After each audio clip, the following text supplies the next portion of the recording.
karena permohonan manusia yang sungguh-sungguh dalam memikirkan bangsa dan negaranya, namun pula masyarakat tetap tidak mau mengakui, ngertine sugih melarat, pinter bodoh, surga neraka, ya, ngertinya hanya nyandang bagus, mangan enak, seneng-seneng, ngitek bumi Gusti Allah beku tetap kudu bayar.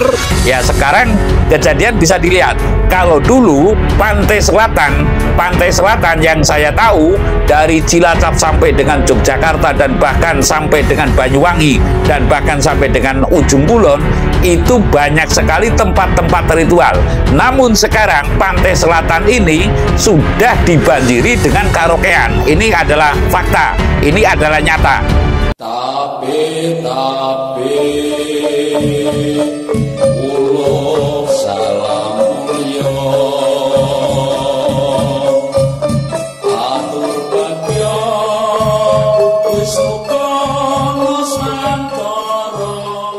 Oh, wilahing jati nuhuni ajat-ajat luluku Nusantara, tapi uluk salam mulia. Tahun politik tahun 2024 sudah gencar ya. Bakul gambar itu laris. Bakul gambar itu ya bakul banner atau scanner atau yang lainnya itu sangat laris. Nah, ini kesempatan untuk para kaum yang suka bisnis ya, yang taunya hanya suki melarat, pinter bodoh, mengumpulkan harta, lalu gerakan politik A ikut A, B ikut B, C ikut C. Lah, ini laksana yang demikian, laksana orang yang tidak punya pendirian. Laksana pula, mohon maaf, bangsa Cina ketika di Indonesia itu dikuasai Jepang, ya ikut Jepang, dikuasai Belanda, ya Belanda, dikuasai Soekarno, ya menjelang kemerdekaan, banyak pula yang mendukung Soekarno. Jadi, hanya ikut momen yang menguntungkan. Lah, kalau kita, saya khususnya, itu ya ngemat dan ngemit agar punya mood, ya mood artinya ya punya ketepatan, tidak bertentangan dengan kehendak hidup, kehendak rasaning urip lah, atau kehendak Tuhan Yang Maha Esa. Sebab dalam Jawa itu kan yo rasa, yo rasul, yo rasaning pangeran. Artinya rasul itu ya rasa kita, yang menjadi rasa tumbuh pangroso, pangroso tumbuh rumongso, rasa pangroso lan rumongso itulah ya rasa, ya rasul, ya rasaning pangeran. Artinya rasul dalam keyakinan Jawa adalah rasa pribadining kabeh-kabeh menungso, enak ning wong liya ya enak ing badan kita. Namun kadang-kadang hanya rasa lahiriah yang dituruti, ya yang dituruti itu ya rasa lahiriah, madang wareg ya, turu kewelet, nyandang bagus, mangan enak, seneng-seneng, intinya kan itu rasa dohir ya.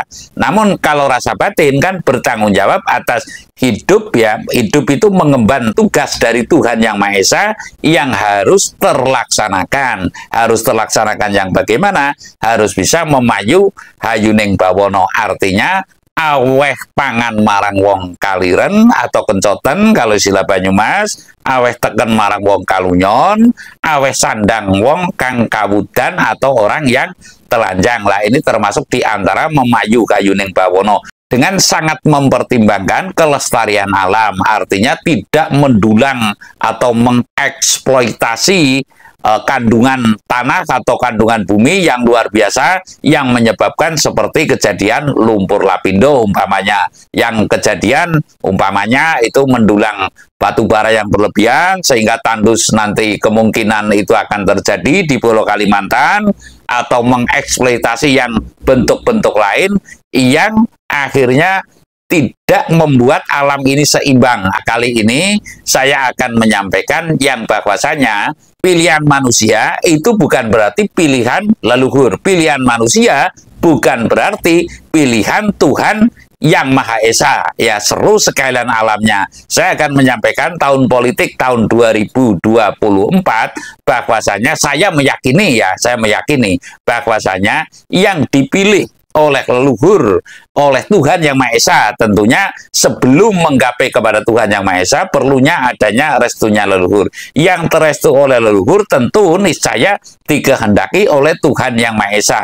Lah, pilihan leluhur ini selama ini masih banyak ganjalan, jegalan, dan sebagainya. Bukan berarti saya mengaku terpilih, namun saya menggunakan kacamata batin saya bahwasanya calon pemimpin ini masih sinimpen maranghyang, ya. Sinimpen artinya ya masih tersimpan, masih belum turun pada kancah politik, baik itu melalui Partai Nasdem, Partai PDIP, Partai Gerindra, dan sebagainya. Saya yakin belum ada di situ, ya, belum ada dalam kancah politik, sehingga tentunya akan sangat kesulitan yang luar biasa manakala menggunakan logika murni, ya, sekali lagi menggunakan logika murni untuk bisa muncul memimpin Nusantara ini. Lah, saya akan mengatakan bahwasanya saya itu meyakini, yakin boleh dong, bahwasanya kejadian alam atau fenomena-fenomena alam yang maha dahsyat, ya.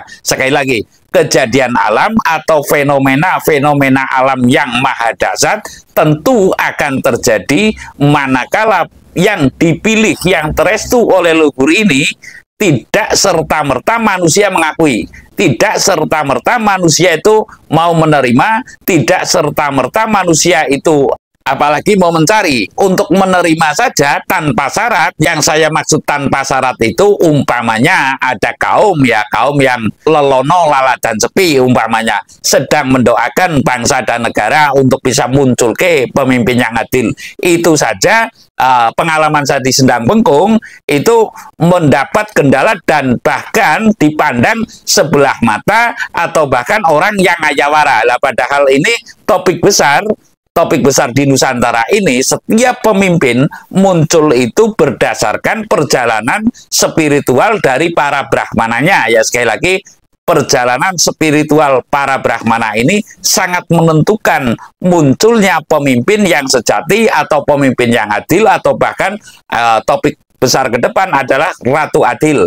Lah, saya akan menyampaikan bahwasanya manakala pemimpin yang telah terestu oleh leluhur dan telah terkehendak oleh Tuhan Yang Maha Esa masih tidak pula diakui, niscaya kejadian alam ini akan maha dahsyat. Bahkan saya bisa mengatakan akan terjadinya revolusi alam. Lah, di sini niscaya sesapuan seampunan. Sekali lagi, sesapuan seampunan. Sesapuan, ya, orang nyapu ya hanya menyapu, hanya seseakan, kalau orang Jawa bilang itu seseakan, hanya sesapuan dan seampunan, ya. Hanya dalam waktu sekejap manusia mau tidak mau harus mau menerima pemimpin yang dikodratkan oleh Tuhan Yang Maha Esa, yang mendapat restu oleh leluhur, sehingga tentunya karena kejadian alam menunggu harus alam murka, karena permohonan manusia yang sungguh-sungguh dalam memikirkan bangsa dan negaranya, namun pula masyarakat tetap tidak mau mengakui, ngertine sugih melarat, pinter bodoh, surga neraka, ya, ngertinya hanya nyandang bagus, mangan enak, seneng-seneng, ngitek bumi Gusti Allah beku tetap kudu bayar. Ya, sekarang kejadian bisa dilihat. Kalau dulu pantai selatan yang saya tahu dari Cilacap sampai dengan Yogyakarta dan bahkan sampai dengan Banyuwangi dan bahkan sampai dengan ujung Kulon, itu banyak sekali tempat-tempat ritual. Namun sekarang pantai selatan ini sudah dibanjiri dengan karaokean. Ini adalah fakta, ini adalah nyata. Lah, namun demikian tetap yang punya kuasa, yang punya duit lah, taruhlah para penguasa dan pengusaha yang saya maksud, tetap cuek bebek dengan keadaan yang demikian dan nikmat dengan banyaknya uang, ya, walaupun tidak berefek, dan bahkan dia sengaja lebih baik saya punya sendiri, yang lain tidak punya, saya bisa bangga, saya bisa memamerinya dan sebagainya. Ini adalah tindakan menurut saya sangat bertentangan dengan kehendak leluhur. Lah, bagaimana kita bisa mendapat perlindungan atau mendapat ridhonya Tuhan manakala tidak mendapat restu leluhur? Ini adalah menurut saya adalah hal yang sangat mustahil. Sekali lagi, hal yang sangat mustahil. Intinya saya mengatakan, ketika pilihan leluhur atau yang terestu oleh leluhur dan yang tergendak oleh Tuhan Yang Maha Esa masih pula tidak diakui, masih pula tidak mau mencari, masih pula topiknya itu ditolak-tolak, niscaya kejadian besar atau fenomena-fenomena alam ini akan menyeluruhi tidak cuma bumi Nusantara tapi dunia. Mengapa dunia? Karena topik besarnya ini adalah Mijile Ratu Adil itu akan menjadi kiblating jagat Pancering Bawono. Kiblating jagat yang menjadi sentral atau sentral merupakan sentral contoh, atau kalau istilah proyek itu adalah pilot project lah. Pilot project ini dari seluruh bangsa-bangsa di dunia. Lah ketika ini ditampik, niscaya fenomena alam akan terjadi mahadahsyat. Saya rasa demikian. Terima kasih.